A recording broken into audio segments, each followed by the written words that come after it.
Welcome to Up to the Minute. I'm Todd Duplantis. It is a Friday, Film Friday, and it's January the 24th. Good to have you with us this morning. Hopefully, you're staying warm today. Had a bit of an extended holiday break over the past weekend. My co-host Randy Ramsey joining me this Friday. Randy, did you fare well through the latest snowpocalypse? It was great. Just 2 snow days, which are like the best thing ever. The best thing ever when you have your power on. This time we were lucky, and it looks Yeah. like most of the city escaped losing power. But the last one we had, no, I was out. We didn't have power for a week. It was crazy. Yeah. We were ready. We had the generator, we have the fireplace, we were prepared, but thankfully didn't need it. So mostly it looked like everybody got in some much needed snow time. It's much needed snow time. Well, like the snow, loved it for about maybe 12 hours. Then I'm ready for it to be gone. So I'm glad we live in Houston where we don't have to deal with that all the time.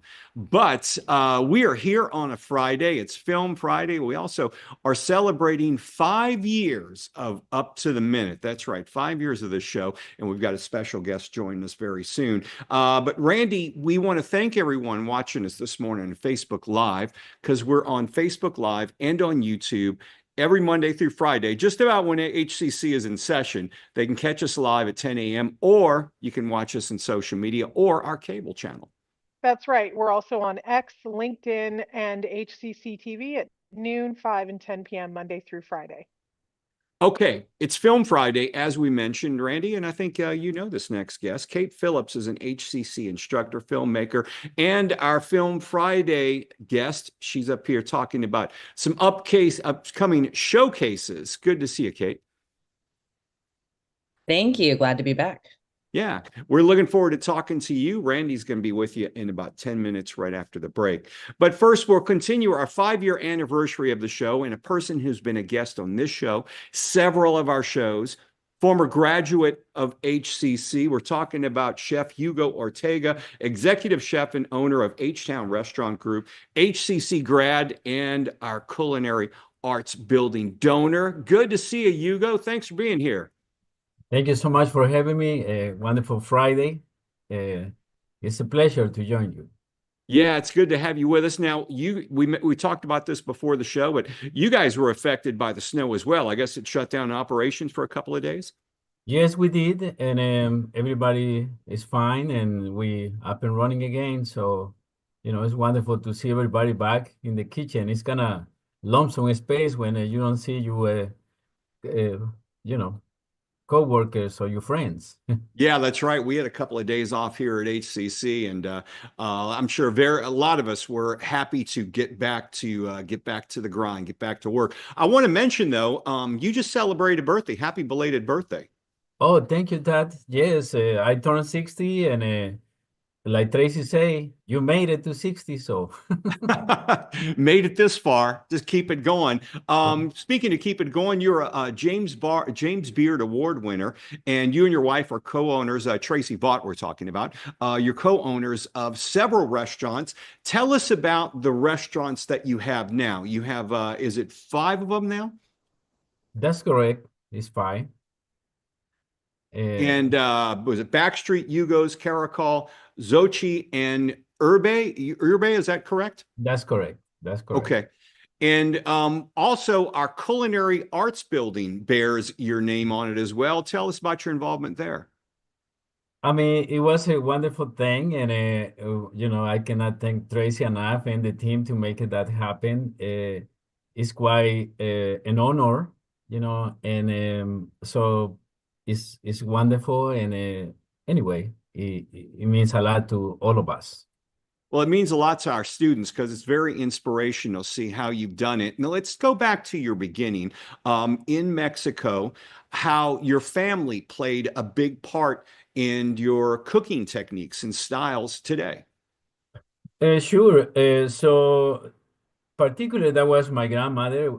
She and I had the opportunity to be together in the region called La Mixteca. It's part of Oaxaca, Puebla, in Veracruz. And so, it was those kind of things that everything she did is just stay pretty fresh in my memory. It were different times in comparison with up to that point living in Mexico City. So my dad got this illness, the depression, I think, and the doctor suggests to go live in the countryside and forget about the city for a while. Luckily, we were a native from this region in Mexico, La Mixteca. So we went down there and lived there for 5 years, and it was the greatest of time, even though it was very different for me. But I was young, and I learned to embrace and live and to learn and take care of the land, which is the most important thing. Do you still go back and still, I mean, obviously, do you go back and gather ingredients to bring them over here for your cooking? How does that work? It's an inspirational, feeling when you go down there and you see it firsthand, and then you see people and talk to them, and it's nothing like it. I go down there and learn and come back and have another 100 ideas. How to reinvent corn, or how to twist a mole, or how to get inspired to create my own mole or my own sauce. It's wonderful, to visit. I wish I would, do it more often. I guess a lot of folks are wondering, how did you get involved with HCC? I know it was quite a while ago, but how did that start and launch you into what you're doing now? I mean, one day out of the blue, I think Tracy have always that vision, and she asked me, "Would you like to get enrolled in the culinary school?" And at the time, I didn't know how to speak English, so I just say yes to everything. So I told Tracy yes. And did you have any mentors while you were HCC? I know I've talked to your brother several times, and he mentions Chef Eddie that helped him out in his career. Did you have mentors here as well? Oh, absolutely. I mean, I enjoy it now looking back. The giants, in my mind, Michael Nennes and Abercrombie, and the other chefs, my instructors. I still remember for graduating in the last part of the time there in the school. We sat at the dining room and we cook, for the cafe back then. And I remember that day that they chose one of my plates to be featured as, part of the menu, and I was excited in a very unique way. So it was a wonderful time. I don't know if you've been to 3100. Since the pandemic, we haven't had the cafe. Of course, they moved everything over, the students over to the new culinary building. So the cafe has been vacant for a while, but I hear they're about to get it back online in the next few weeks with new food offerings here at 3100. So when it gets back up and running, you got to get back here and check it out. Definitely, definitely. It's a happy place for me. Let me ask you this. You guys started with Backstreet Cafe, and I understand you have some new plans for Backstreet Cafe. Can you tell us about that? Yeah, I mean, I've been telling people how it happened, and so about a year ago or so, uh, we were thinking, because it was the building is a old building, built in 1930 or so. So it got to the point it was Tracy asked me a personal question. She said, "What do you think?" And I said, "Look, Tracy, I have give you 35 years of service. I in peace. Tracy owned the land, and I say whatever you decide with that, I'm fine. So I gave her several ideas, and she said, "Well, Sophia, my daughter, now is Tracy's right-hand person, and learning how to run the company." So Tracy said to me, "Well, Sophia and I have a news for you. We decide to rebuild from the ground up and make a Backstreet 2.0, right?" So I think it was like a shock, to me, because like Tracy said, we in the hardest business that you can possibly be. So I say, great. I will have a job for the next 100 years. And when I get too old, I just go to my comfort zone and wash dishes, and, I'll be happy. So what can we expect with Backstreet Cafe 2.0? Will that be a completely new facility, new building from the ground up? Oh, it's going to be beautiful, and it's inspired to see the renderings and how you walk through one room to the other and make it all uh, accessible and beautiful for our customers. And the architecture features is wonderful. Is we aiming to looks like a one more house on the neighborhood, and it's a neighborhood restaurant. So I'm very excited, and Sophia and Tracy are very excited. So I just happy for all my uh, cooks and friends, co-workers to start with a new building. Well, and I understand in the meantime, while the construction is happening and renovating, the employees will be absorbed into other restaurants, correct? That's correct, and they excited too. Is working in a Mexican restaurant for say something is very different, and for some, it's been wonderful. Try new dishes and see how we do it, and have barbacoa or carnitas or tamales, and so that is a comfort food for many of them, right? I know since the pandemic, food prices have gone up, costs have gone up. We had a supply chain problem for some time. How has your restaurants been dealing with this, with the rising costs? In our business, that is always a transition. I mean, I remember when I used to buy the groceries from purveyors, and sometimes when they calling, well, the pound of shrimp now is $8. I mean, I remember buying shrimp for 3.50, Yeah. and things like that. So it's a transition time, and it always will be, and it's a it's a very difficult thing, to do because our customers always experience more, and now with all the different uh, restaurants and I would say you have Instagram and many other ways to see all this wonderful food days chefs and cooks create around the world. The expectation grow and the bar elevates. So it's all good. We have to do our best. One final thing I wanted to mention to you. I know you've been on several of our shows. A few years ago, we had a chance to go out to Hugo's and do one of our shows. And we filmed one of our episodes of Food Without Borders there with you. And I don't know if you remember, but the dish you prepared for me, I want to say it was a very special taco with grasshoppers in it. Okay. Yes, You remember that? Chapulín. Yeah, it had Chapulines. grasshoppers in it. I thought it was great. I'm open to eating anything, and I'm certainly enjoyed that. Is that still on the menu?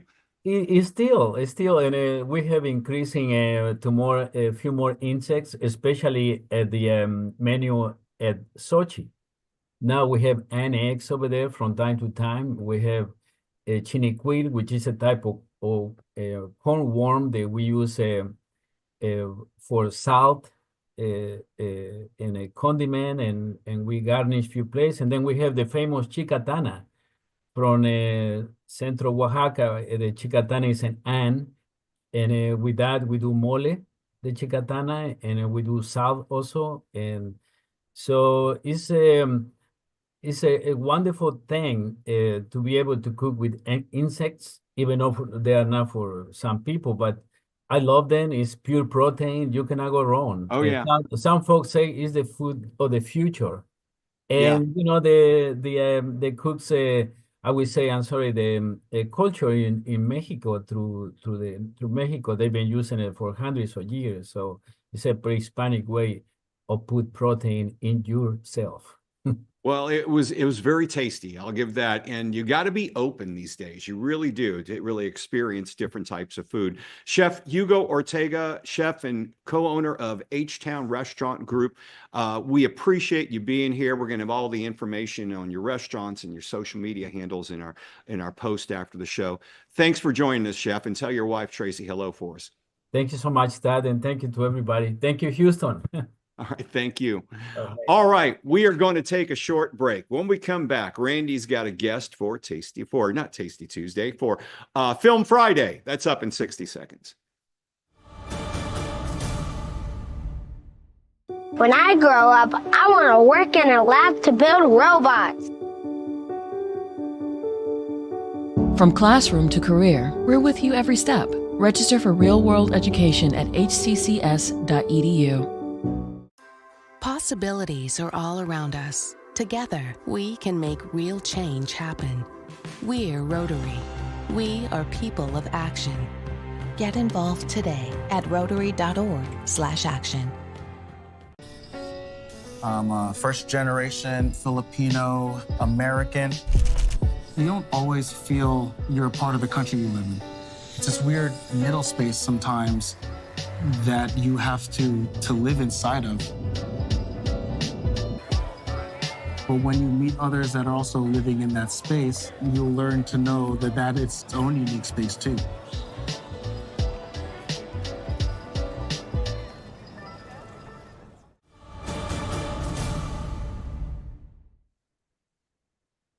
And welcome back. We are here this morning with Kate Phillips, local filmmaker, director, HCC instructor, my good friend, and a member of the Swamp Board. So she does all the things. Welcome back to the show, Kate. Thank you so much. Good to see you this morning. And what an honor to be interviewed this morning alongside Chef Hugo. Oh my gosh, we're both big fans, I know, but God. Huge fans, because you know how I feel about food and good food. And my husband especially is an enormous fan of Mexican food. So Yeah. I wanted to talk about you though, because you have so much going on. Yes. So let's start with the local filmmakers showcase at the River Oaks Theater, which is now going to be the third Wednesday of every month. Yes. Have you talked about it on the show yet? No. Okay, great. Yes. And so obviously you're well aware as the executive director of Swamp, but the Swamp alongside, I think we're doing it with Houston Cinema Arts Society. Is that right? And every single month a different program partner. So our program partner for February is TSU. Yeah. Great. So yeah, I wanted to, I mean, you were there at the show, this last one in January. I wasn't able to make it, but several of my past students had their films showing there. And these were films that were also featured by Swamp at the Emerge showcase back in October. And I just love to see, you know, obviously as a filmmaker myself, I love to make films and have them seen in my community, but also as a teacher and somebody who knows that like as an artist, community is, you know, it goes backward and forward that I don't know if that makes sense, but we have to all build each other up, and having these spaces where we can showcase work of the other filmmakers, I mean, of all filmmakers in Houston is really special. It's a great opportunity to celebrate our up and coming filmmakers and also bring some of our Houston film diaspora back home with their projects. And it's a great way for all of us who run film nonprofits in the city to work together collaboratively to celebrate the film scene here in town. So it's super exciting, but it's not the only one. I mean, I know in March, we're doing a women filmmaker showcase, and I know that your film's included in that. But you were just featured on another local showcase, the Hidden Gem Showcase at Alta Arts. Yes, which Teo Cortez and Derek, sorry, I forget his last name, but he works at Alta Arts, put it together. And really, that was another, I mean, just both of these showcases happening this month have really reinvigorated my, you know, excitement for the Houston community that we have as filmmakers, because really, we make this stuff, we work so hard on it, and without venues to screen it, without the ability to show it within our community and have an audience, it just feels like, you know, it kind of feels like an abortion. I mean, it feels like what was, you know, if you don't have an audience, what was the point of it? And it feels like you're screaming into the wind. Yeah. You know, and I think it's great. Which film was at Alta Arts? Which, by the way, both River Oaks and Alta Arts were full houses, which is great. which is, again, that was it. It was like the community showed up, and kind of going back to what you were saying about emerging filmmakers, which is what we want to showcase in the Swamp, the third Wednesday screening, is like, that's how you build filmmakers and a community where filmmakers not only just stay in the community, but they improve as filmmakers and keep bringing business back to the community. Because becoming a filmmaker is a journey. This is a really, really hard thing to do. So having the ability to screen something, and then all of us in the community becoming aware, oh, that person's making films like that, that person's making films like that, maybe we could collaborate, and things start to build. I mean, I didn't know most of the filmmakers in that showcase, at the Hidden Gems showcase at Alta Arts. And they were all Houston filmmakers that I did not even know. And they were really strong films. Every one of them. No, it was a good slate. I couldn't make it down there because, kids. But I got a sneak peek from Derek, and there was some really strong work down there. It was very, very, very good stuff. It was every single film. It was great. And it was just so awesome to put my film in the company of those.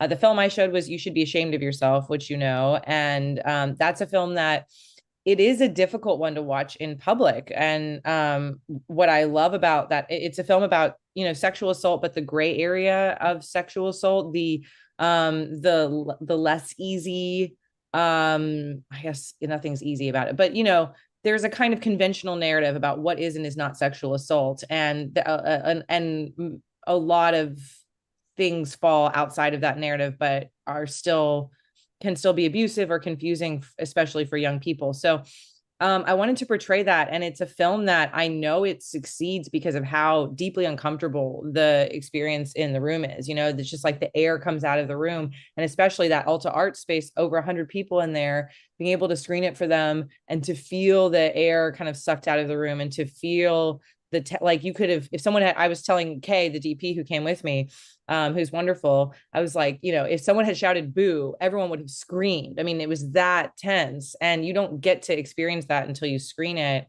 And so that was so cool. Every film had a different emotional reaction in people. Mine was different, but it was. And the conversations that it starts, that gets people to think in a way that they might not have otherwise done so, which I think is the most important takeaway from that film.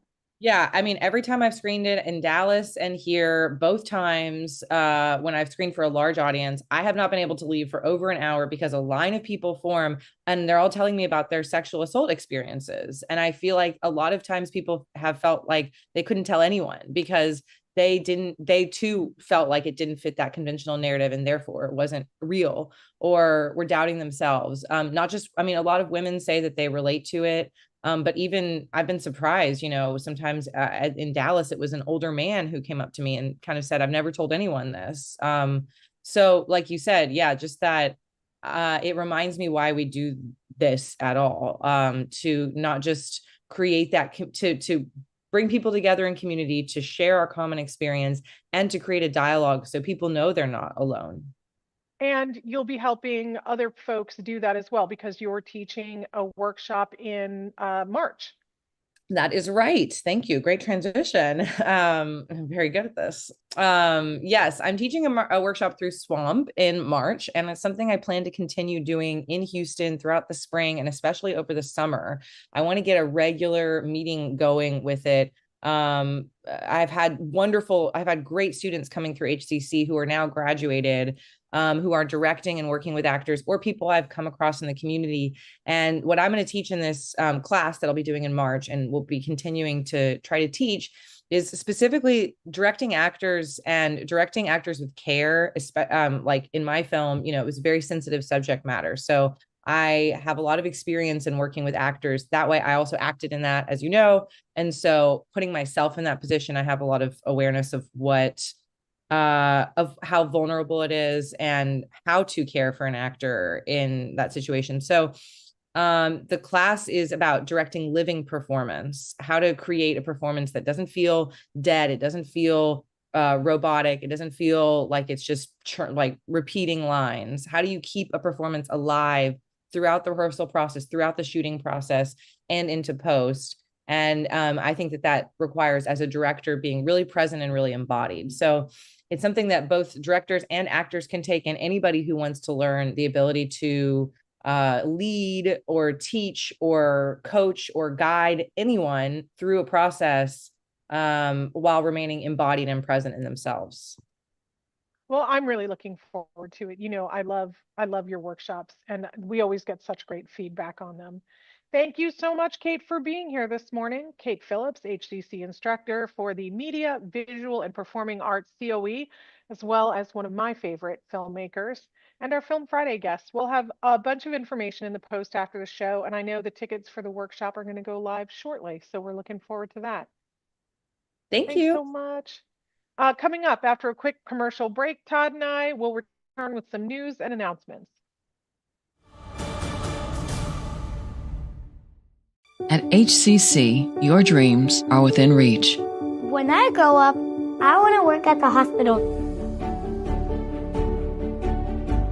When I grow up, I want to work in a lab to build robots. When I grow up, I want to work at a school and be a teacher. From classroom to career, we're with you every step. Register for real-world education at hccs.edu. I think it's just vapor with flavor. It won't hurt my kid like cigarettes, right? Vaping is safer than smoking, isn't it? There's really not even that much nicotine in them, right? My kid? My kid knows it's dangerous. Get your head out of the cloud. Today, nearly 8,000 kids will start vaping, maybe even yours. Learn about the dangers at talkaboutvaping.org.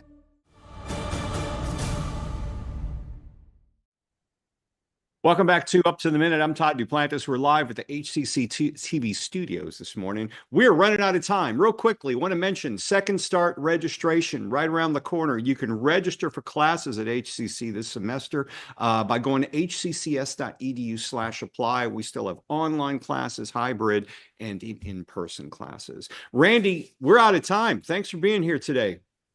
Thanks for having me. Always great to see you. See you back here next week. Yep. Have a good weekend, everyone. We will see you Monday morning live at 10 a.m. for Up to the Minute.